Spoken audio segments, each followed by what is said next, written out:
sa 49 kung paanong kinaglay daw natin yung patungkol sa laman, yung mga ukol sa laman, kinaglay ng pagkatao natin.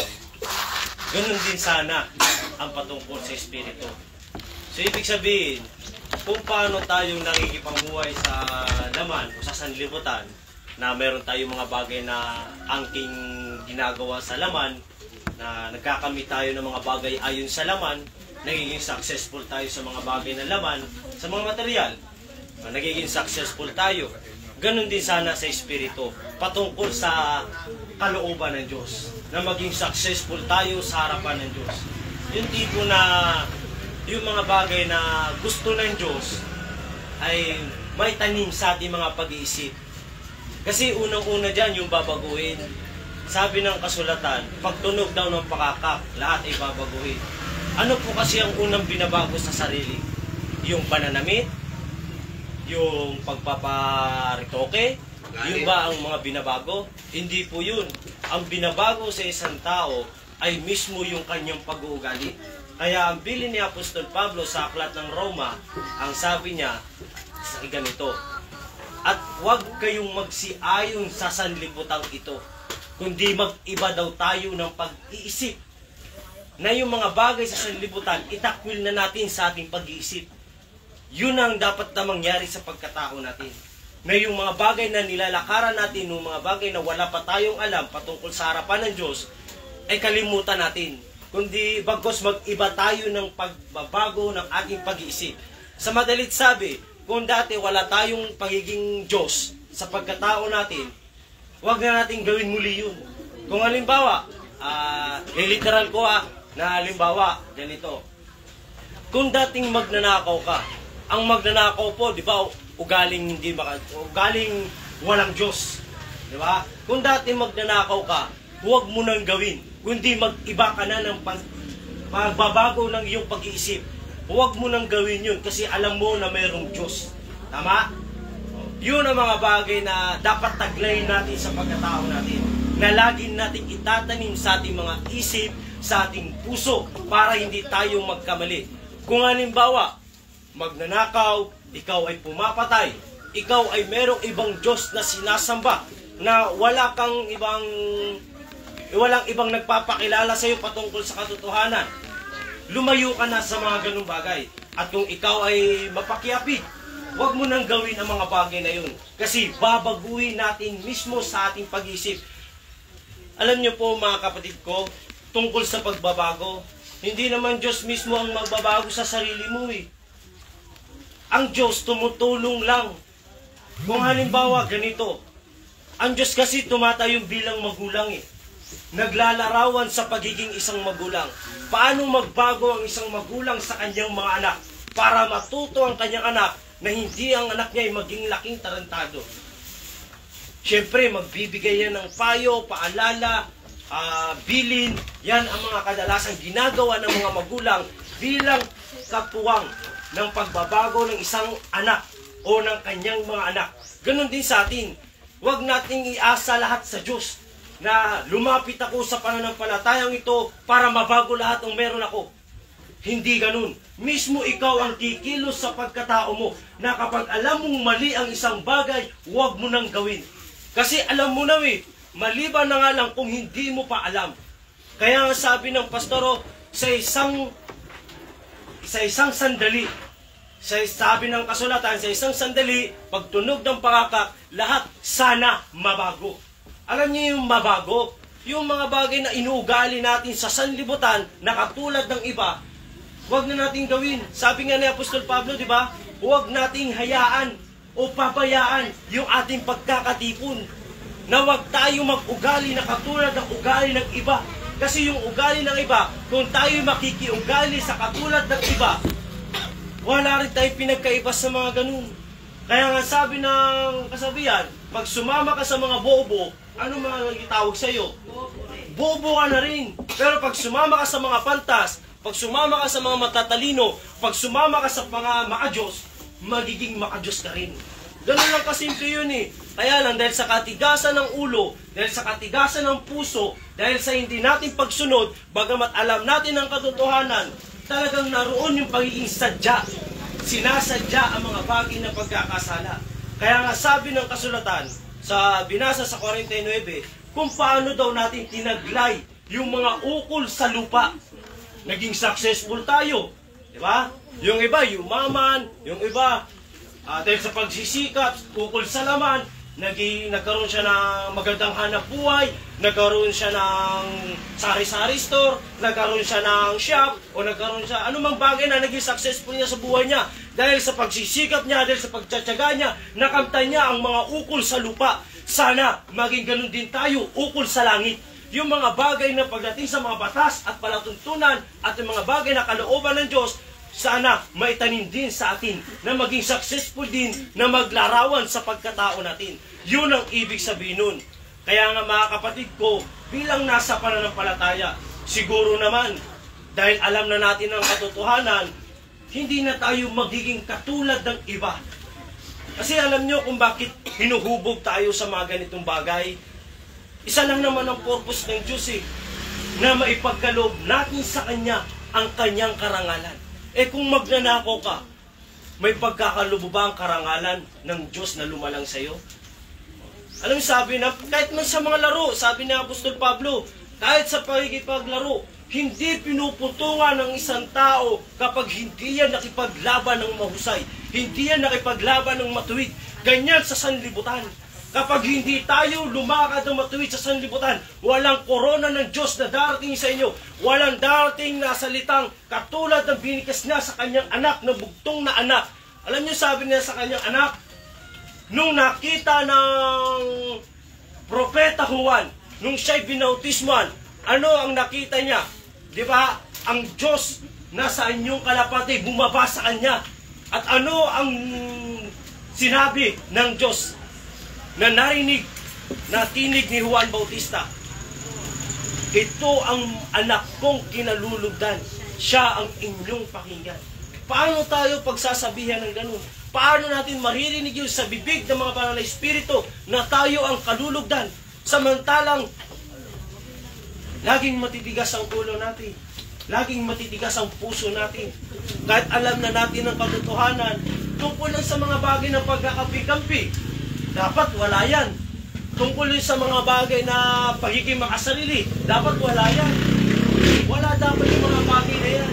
Dahil isa tayo dito Alam nyo, sinabi ni Apostol Pablo, may napuput ba sa kanyang sariling katawan? Kayo po ba, tanungin ko po kayo, naput po ba kayo sa katawan ninyo? Nagalit ba kayo sa kamay nyo? Nagalit ba kayo sa mata ninyo? Parte ng katawan mo yan Di ba? At sana ganun din ang ituring natin sa ating magkakapatid sa pananampalataya. Hindi mo naman pwede sabihin na ikaw kamay, wala kang silbi. Lahat yan may silbi yan. Tama?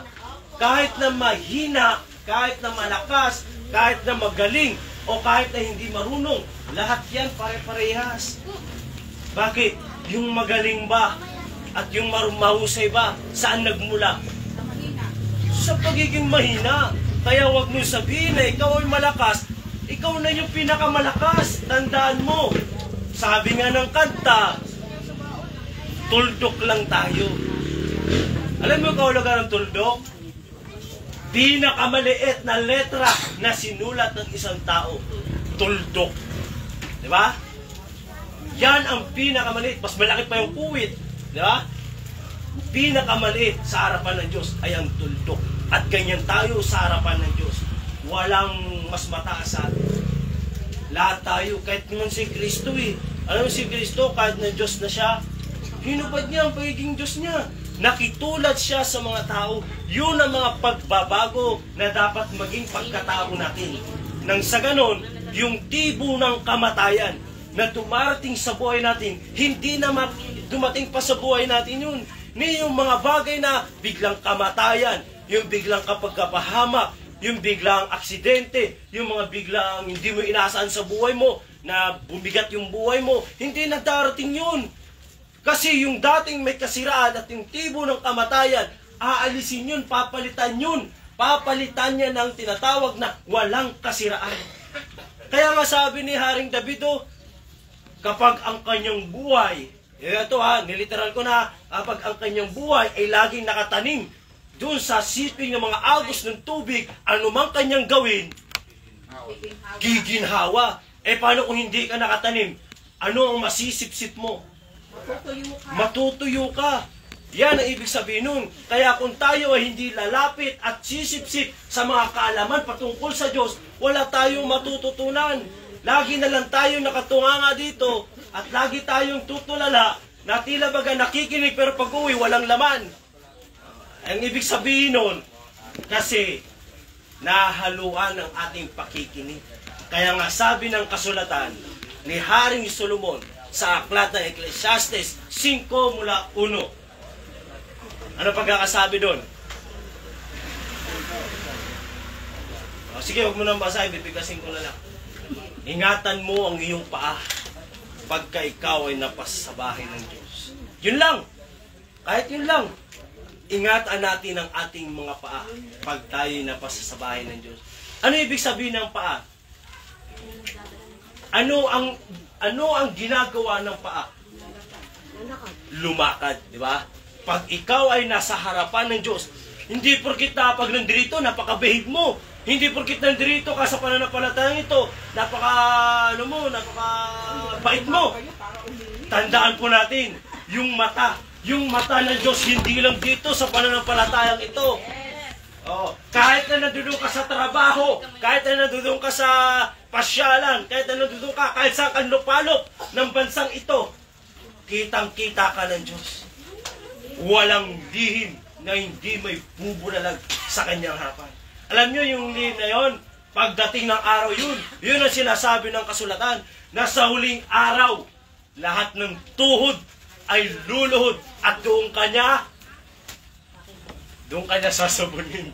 Diba? Doon kanya talagang ilalahad sa iyo yung mga bagay na pinagagawa mo. Doon lahat sasabihin sa iyo pagdating ng huling araw. Dahil lahat ng tuhod ay luluhod. Pero tandaan nyo po mga kapatid, walang nakakarating ng buhay na walang hanggan kapag hindi nakasulat ang kanyang pangalan sa langit. Sino po basahin ko? Basahin ko po. Apokalipsis.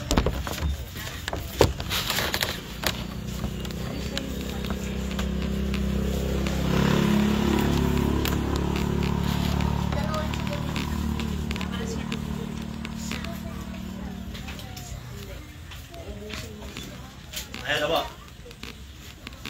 Sabi, Apokalipsis 20:15. At kung ang sino man ay hindi nasumpungang nakasulat sa aklat ng buhay ay ibinulid sa dagat-dagatan apoy. Ano ibig po sabihin nun?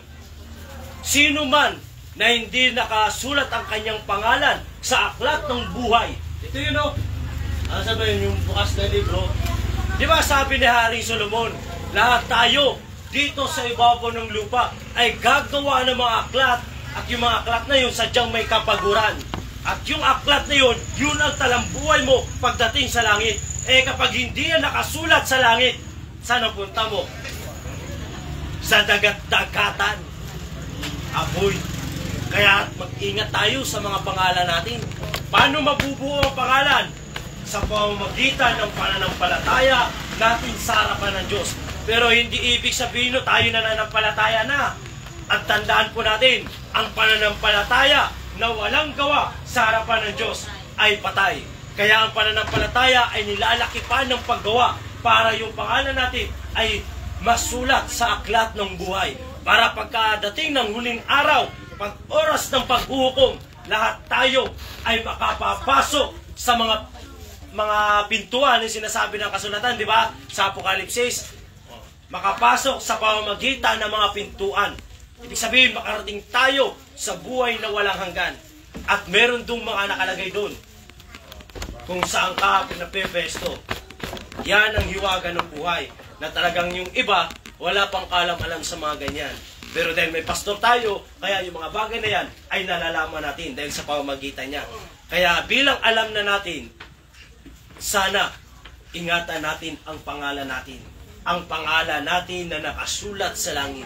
Huwag nating hayaan na mabura. Kasi pagdating ng araw, tatlo kasi yan, di ba? Pangalan, timbangan, tapayan. Ang tapayan, huwag tayong maging pabaya sa ating mga panalangin. At sa pananalangin natin, tandaan nyo po, hindi dinidinig ng Diyos at hindi papasok sa tapayan ng panalangin mo at hindi mapupuno ang panalangin mo ay yung tapayan mo kapag meron kang kaalit. Bakit? Dahil ang sabi ng Panginoon, bago mo iandog ang iyong hain o yung panalangin mo sa harapan ng Diyos, at kung maalala mo na meron kang kapatid na nagkasala laban sa iyo, o ikaw man ay nagkasala laban sa kanya, palitan lang. O ikaw may kasalanan sa kanya, o siya may kasalanan sa iyo, ang mahalaga doon, nagkagalit kayo, makipagkasundo ka sa iyong kaalit. At pag nagkasundo na kayo, wala na yung sama ng loob, tsaka kayong bumalik at manalangin sa harapan ng Diyos. Ilapat mo ang pinto at isarado mo, pagkatapos manalangin ka ng taimtim at ang Diyos na nasa lihim ay gagantihin ka. At yung panalangin mo na yun, mismo kukunin ng Diyos at ilalagay niya sa iyong tabayan. Yun ang panalangin. At yung timbangan, tandaan po natin, kung tayo ay gumagawa ng kalikuan, dalawa ang timbangan. Ang timbangan, pagdating sa masama, ay napupunta sa masama. At pagdating sa mabuti, napupunta sa mabuti ang bawat gawa natin. Kaya yun ang sinasabi ko, pagdating ng huling araw, sa oras ng paghukom, ang paghiwalay ng katawan at ng espiritu, yung pagkamatay, ibig sabihin nun, paghiwalay ang katawan ng espiritu, haharap tayo sa hukuman ng Diyos. Ang tanong, sino ang makatatanan? Sino ang makakaligtas?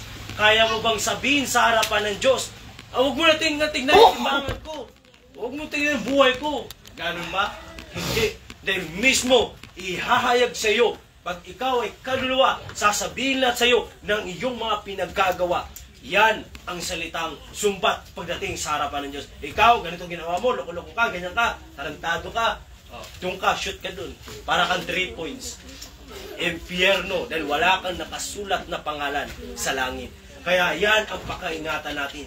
Kaya nga, lagi kong dinadalangin na sana sa mamatay man tayo o sa mabuhay tayo, kay Kristo tayo. Para kung nasa buhay man tayo o nandito man tayo, buhay tayo, magkakasama tayo na nasa harapan ni Kristo, na lagi tayong nagkakaroon ng tinatawag na ano ba ibig sabihin na appearance? English kasi. Appearance. Yung pag nahirapan si teacher. dadating ka doon, bigla kang a-appear. Ganun. Yung parang pakikipagkasundo, parang ganon. Meron tayong mga ganung bagay. Nang sa ganon, ay hindi mawala yung mga bagay na itinuro ni Kristo. Kasi alam niyo, sinabi ni Apostol Pablo, kung merong anumang kasiglahan kay Kristo, ibig sabihin, dapat may kasiglahan tayo. Kahit sa pag-awit, dapat masigla. Hindi yung aawit tayo sa bungat pala ng awit Tining na pag-awit. Akala mo tumutulak. Alam nyo, naalala ko, ito para sa pagbabago ng ating awitin. Kasi pangit talaga yun. Alam nyo, sabi nga ni Manang na nabalitaan ko sa inyo sa mga matatagal na kapag yan ay gumanon,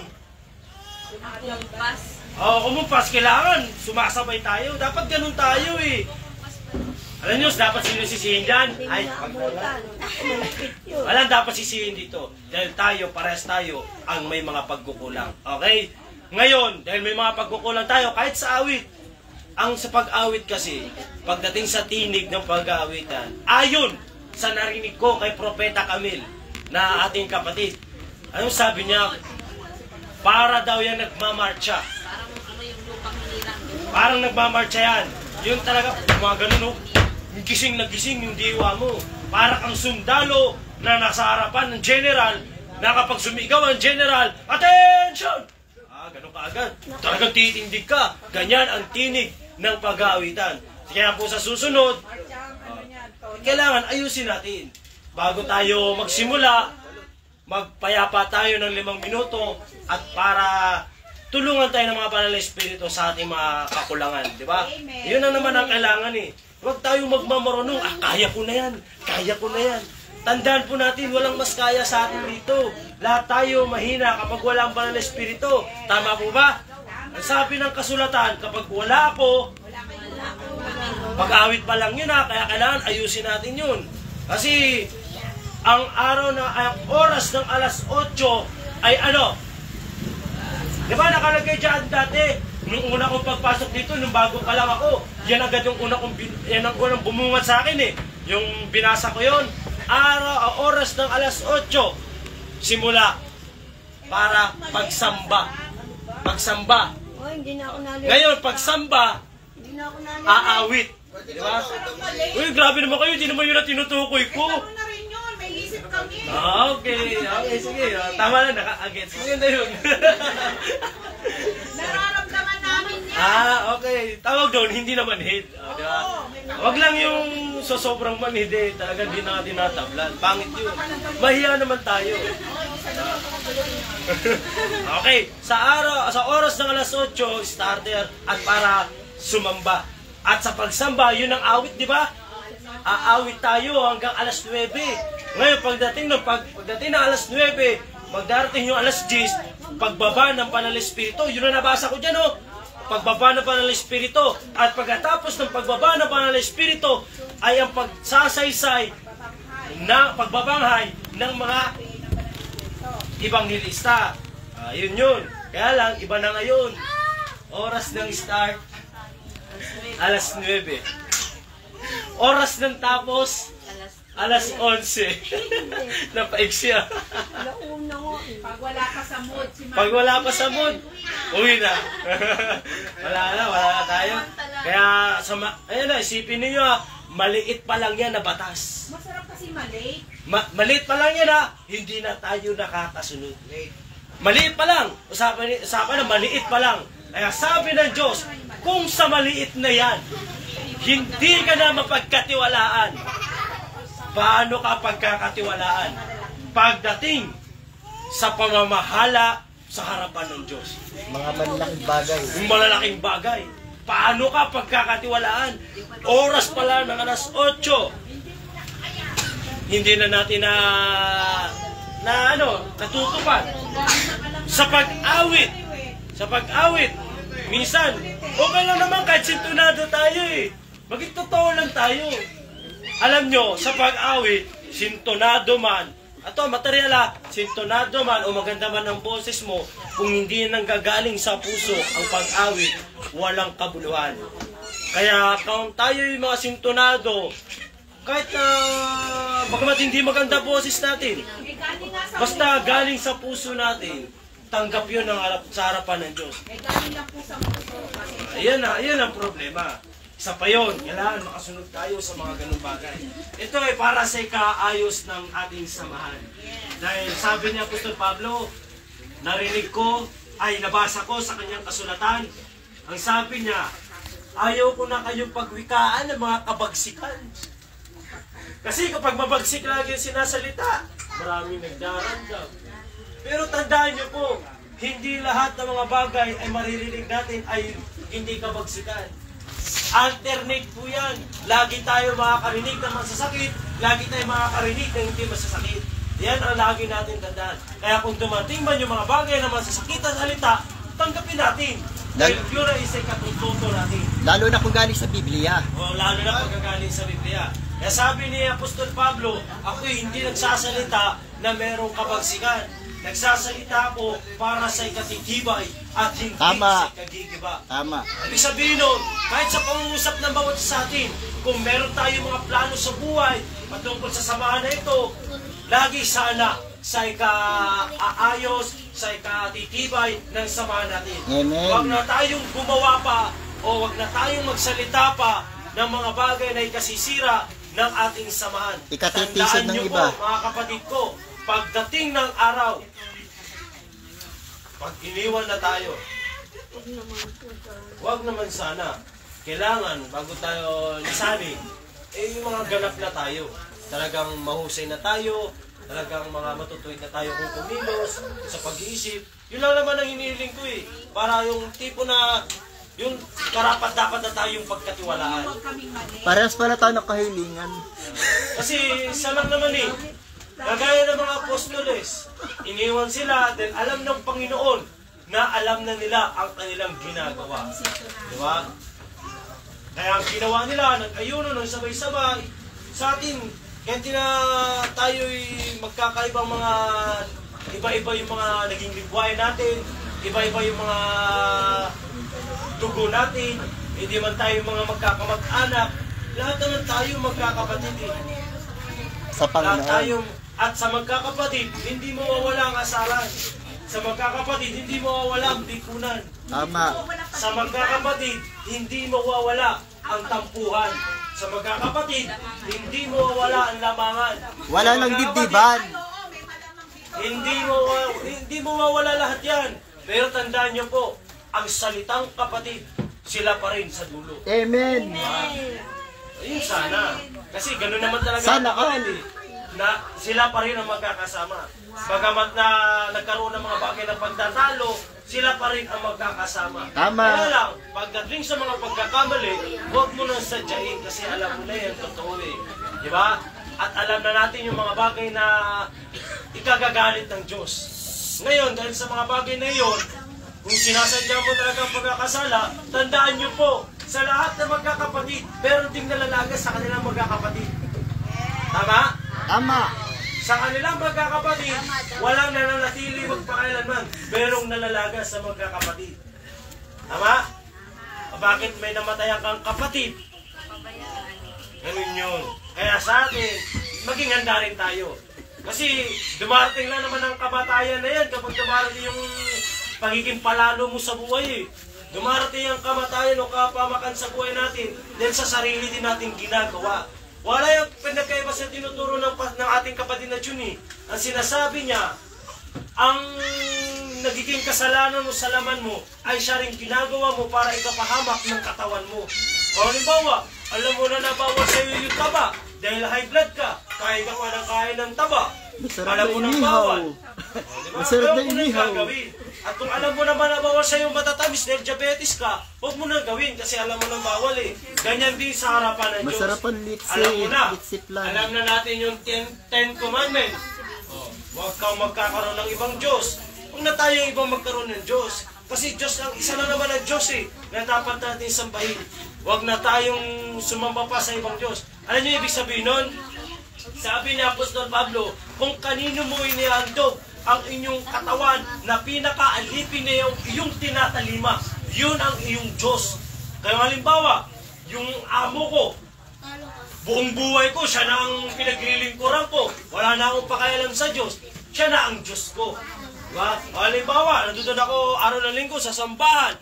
Ay, nandun ako sa pasyalan. Nandun ako sa Robinson. Kung kanino ko inahandog ang sarili ko para talimahin ng isang bagay na gusto ko, yun ang Diyos ko. Kaya sabi ng kasulatan, huwag kayong magkakaroon ng ibang Diyos sa harapan ko. Dahil siya lang ang dapat paglingkuran. Di ba yun ang bili ni Propeta Moises? Sabi ni Propeta Moises, ibigin mo ang Panginoon mong Diyos ng buong puso mo, ng buong pag-isip mo, ng buong lakas mo, ng buong kaluluwa mo. Yun ang dapat gawin. At ang pangalawa, ay ibigin mo ang iyong kapwa na gaya ng iyong sarili. Totally, lahat ng mga bagay na 10 commandment na yan, ginawa na lang dalawa eh, para hindi na tayo ganong mabigatan. Di ba? Ang pag-ibig lang sa kapwa mo. At ang pag-ibig, sabi ni Apostol Pablo, ang pag-ibig na walang pagkasira. Alam niyo yun? Halimbawa, ganito, magbibigyan ko ng halimbawa, ukol sa gobyerno. Sabi ni Apostol Pablo, pinatotohanan ko sa inyo na ang mga tao na yan, merong mga pagmamalasakit sa Diyos, pero hindi ayon sa pagkakilala. Bakit? Totoo naman, meron sila mga pagmamalasakit eh. Kaya sila naglingkod para meron silang maitulong. Kaya lang, ang pagbigay nila ng tulong ay pakitang tao lang. Kaya hindi siya qualified bilang pagtulong sa harapan ng Diyos. Yun ang sinasabi na hindi ayon sa pagkakilala. Kahit mo sa kapatiran natin, kung ikaw ay magbibigay ng tulong sa akin at sinasabi mo lang yun at bibigay ka na ng tulong sa akin para pakitang tao, alam niyo pakitang tao, pakunwari. Yun, kapag ang pag-ibig mo ay pakunwari, Damayan, hindi, dama. hindi yan matatanggap na sa harapan ng Diyos. Tandaan po natin yan. At ang mga bagay na iyan ay siyang ikapapahamak ng ating samahan. Dahil nagkakaroon ng selos, nagkakaroon ng tampuhan, nagkakaroon ng pagkakaalitan, nagkakaroon ng inggitan, lahat ng mga bagay na yan ay sadyang dumarating. Pero tandaan niyo po, hindi darating ang mga bagay na iyan kung ang aral ni Kristo ay mamalagi at sumagana sa ating pagkatao. Amen. Kasi kapag yan ay natutunan nating mabuti, isipin nyo to mga kapatid ko kasi naranasan ko ito. Dati, nung wala ako sa pananampalatayang ito, isa lang ang lagi kong nasa isip, ang gumala kasama ang barkada ko. Ayan, si Nanay Nena, nagisnan niya ng aking pagkalaki kung paano ako lumakad sa bangkal. Kasi lumaki akong bangkal at tarantado. Lahat kami, mga magbabarkada, puro mga tarantado. Nakawan dito, nakawan doon, barumbado rito, away dito, away doon. Walang hinanap kundi gulo. Pero dahil sa salita ni Kristo, yan ang nakapagbabago sa ating pagkatao. Yun, isang-isa palang pagbabago. Hindi yung biro. Amen. Hindi yung biro. Kahit man sa inyo, dumarating din ang mga bagay na iyon. Tama po? Ngayon, para makalimutan na natin yung bagay na paggawa ng masama, itanim lagi natin ang ating natututunan sa ating mga sarili. Kasi yun lang naman ang susi. Diba? Kung wala ang Diyos, kung wala yung pagiging maka-Diyos mo, wala kang katatakutan. Basta gumawa kang gusto mo, gawin mo. Kasi wala kang kinakatakutan. Pero pag alam mo na may Diyos na namamarusa sa iyo, at kung alam mo na may mga bagay na nagsasaway sa iyo, matatakot ka. Diba? Kasi alam natin na ang Diyos laging nakatingin, laging nagmamasid, saan man tayo dako pumaroon, lagi yang nakamasid. At sana mga kapatid ko sa pananampalataya ay makuha natin yung bilang isang moral sa ating pagkatao. Na iwanan natin yung mga bagay na naging pagkatao natin na merong kasamaan. Sabi nga ni Apostol Pablo sa aklat ng Efeso, yung pagkatao mo na sumama, ng sumama, ng sumama, ng sumama, ng sumama. Parang nagdagdagan. Ayon sa kahalay. Huwag kang nagdagdagan, di ba? Bawasan. Ang sumama ng sumama ayon sa mga kahalayan ng pagdaraya ng sanlibutan. Kasi ang sanlibutan, puro pandaraya yan eh. Alam nyo, ugali ni Satanas yan, nung mandaya. Kung sa bagay, sabi ng Apokalipsis, nung 1,000 taon, nakulong siya. Pagkalipas ng 1,000 taon, makakawalan naman siya para mandaya na naman sa mga tao. Ito na mga tao, na dumarating na yung pandaraya, sige, dayain mo ako. Dayain mo ako. Yan naman ang tao eh. Diba? Pero pag may aral na ni Kristo, hindi na darating yung mga bagay na yun. Kasi si Kristo na ang sasaway mismo sa pagkatao natin. At muli, sabi ni Apostol Pablo sa kanyang kasulatan, ang kapayapaan nawa ay sumaating lahat. At ang pag-ibig sa ating Panginoong Jesucristo, ang pag-ibig na walang pagkasira, siya nawa. Amen.